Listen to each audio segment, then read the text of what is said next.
How's the tour going so far? It's good. We are day third show. Yeah, third show. So we did Southampton and what's the other one? Leeds. Kind of in a weird way, but yeah, it's been fun. Nice. How are the New Year's Day crew? They're nice. I've known them all in advance, so that was kind of handy. I've known Ash for a while. I've known Frankie for a very long time. So yeah, it's nice. It's easy. It's polite and easy to get on with. So. That's always nice. What are you looking forward to most about playing this particular venue? I don't know really.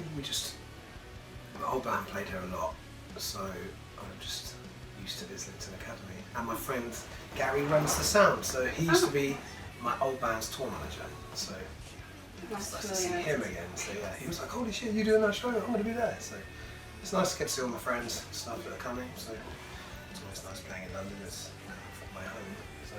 So you've just released your new single "Hey You" earlier this month. yeah. One line, well, the chorus mainly I like in particular when it says, "Count your blessings, not your crosses. Count your winnings, not your losses." What's that song about really? And how's it? It was basically telling me to stop being a whingy bastard.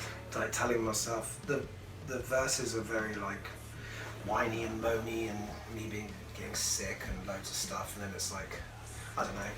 I think also the bubble in LA is that everyone's fucking famous, and then everyone just is shit in comparison. And I was like, man, why is that band doing this and my band's not doing this? Like, it was just moaning about that basically. And then it was just like, hang on a minute, you have to kind of step back and be like, hang on, stuff is cool still, just It's just different. Yeah, exactly. So yeah, it's hard. It's hard to take things tough in LA because people appreciate it. Yeah. You mentioned that you are living in LA. How long have you been in LA for? Been there for like 6 years now. Wow. Luke, our drummer's lived there for like 13, 14 years, something like that, but he's a brummie. Then we have Jackson, who's from Texas, and then Steve's from Pittsburgh. We still not really live even in LA. Steve is the only one that actually lives in LA. We all live like around LA. So. What made you move there? I think my old band, we used to tour so much, and I was basically paying for a flat in London that I was never in, and it was just like, what should we move to? Because we were touring so much that we just met before a tour, wherever country we're in, let's go there and then we'll just play a show. So it just made sense to move there, and it was cheaper. At the time it was cheaper, now it's fucking expensive out there, but at the time it was much cheaper than living in London. My wife was like, I want to move to LA, so I was like, cool, let's go to LA. So. Your other single, Burn Forever, in a previous interview you mentioned it's got pop hooks with heavy drums and guitar noise. And obviously your previous band was a lot more screamy. Yeah. So with this band, why did you choose to go for the mix of heavy and pop rather than one side of the spectrum? I think this band I'm doing now was always what I was always writing with the Defiles. Like I was always writing. This is the music I grew up on, is the whole grunge stuff. So it got to the point where I was just writing Defiled songs. Like I was basically writing the songs that I wanted to write, which was like Burn Forever is like a really old song. I had that like at the end of the Defiled pretty much. And then how do you make it wouldn't work for our audience, and everything I kept on writing for the Defiled just was more and more away from our old sound. So we had like one single at the end, which still haven't actually released, we might do one day, called Running in Circles. It was kind of more towards this kind of stuff, but even when we played that live, we were like, the fuck is this? It's a pop song. It's not a pop song, it's just not a screaming, brutally heavy song, so can't please people. You never can. You've also mentioned every other interview I watched about an upcoming album. Yeah, we got fucked basically. We had a very rough year last year. We waited on deals. We had a really good start with this band. We just did loads of sold out shows in a row, and loads of cool stuff were happening. We had big agents, managers, everything like that, and then we didn't do anything. And then business stuff kind of got in the way. It sucks. It's just the way it was, unfortunately. So we've just started. Like Burn Forever is supposed to be on the record. We basically had the album done for 2 years. So that's why we're like, after we got royally fucked a few months ago, we're just like, fuck this, let's just release these songs because we were so bored of having the songs. Yeah. So I'm not excited about releasing this anymore because we've been sat on it for 2 years. So we're just going to just keep on releasing songs. Just Okay. maybe compile them on a vinyl or something at the end of it, and this is how we heard the record sound originally. I think now with social media you don't get, like when I was a kid you buy an album and then you just fixate on the cover, on all the artwork, on everything.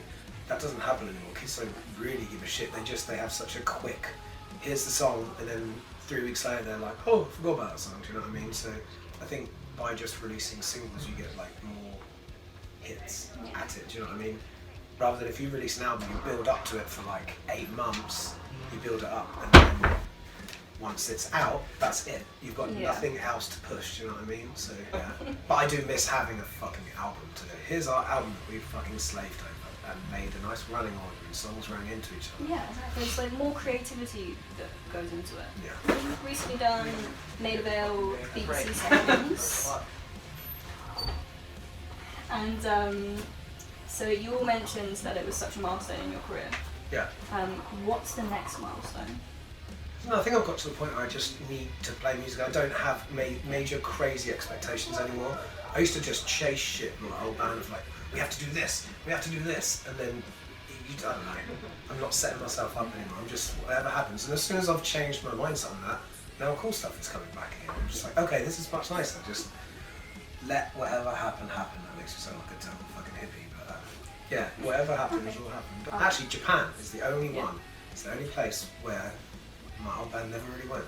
And what about Antarctica? Well, yeah, let's do the opposite. We did the Arctic, now we should do Antarctica. You did do the Arctic? Yeah, Okay. my old band were the first band to ever play on an iceberg. I don't know why, but the only image I've got in my head is of you playing to a crowd of penguins. Pretty much, yeah. We played to people on boats that like had to take us to the iceberg. It was weird. We had to spend like a couple of days trying to find the right iceberg, and then found the right one that we could probably get on and play on without it like tipping and stuff. And then we played like a 30-minute set on an iceberg. If you could choose one of your own songs to define your life, unreleased or not, what would it be? Probably Burn Forever, to be honest, because it's quite. I've had it for that song for a long time, and lyrically it's kind of nice. Who would you like to open up for? Who would I like to open up Yeah, for? after New Year's Day, and then who would you like to open up for you? What new band would you like to be able to get back to? I've always wanted to support Foo Fighters. I know it sounds absolutely ridiculous. They were like the bands that I grew up with as a kid. And one day, my old band did a record at Grohl's place, but never met him. Pretty sad. Used his guitars and shit, never met him. But yeah, I'd like to. I think we could go down well with them, and Biffy, I'd like to play with. Never played with them. Then to open for us, I've been listening to recently. It's a band from Australia called The Dead Love that we all really liked. We listened to this morning. Okay. Oh, there's a band in America called Swain, which we like, and a band called Drug Church. Really like Drug Church, but we would be supporting Drug Church. Okay, random last question. What's the most random fact you know? Most random fact. Do you know that that's called a flugelbinder? No, I do now. The thing that's at the end of a shoelace. That's definitely a British thing. That's the only. I'm glad I fucking came up with that because I was trying blank to everything else. No, yeah, flugelbinder. Don't know why it's called that. Let's do the shoe up. I mean, it would make sense if the actual shoelaces were called Flugels. Yeah, it would make sense. Maybe shoelace. some sort of. Is shoelace called a flugel in another country? I don't know. Flugel laces. I don't know. But yeah, flugelbinder. That's the only. You wait, now someone's going to watch this, but that's incorrect. Someone's told you horseshit for years.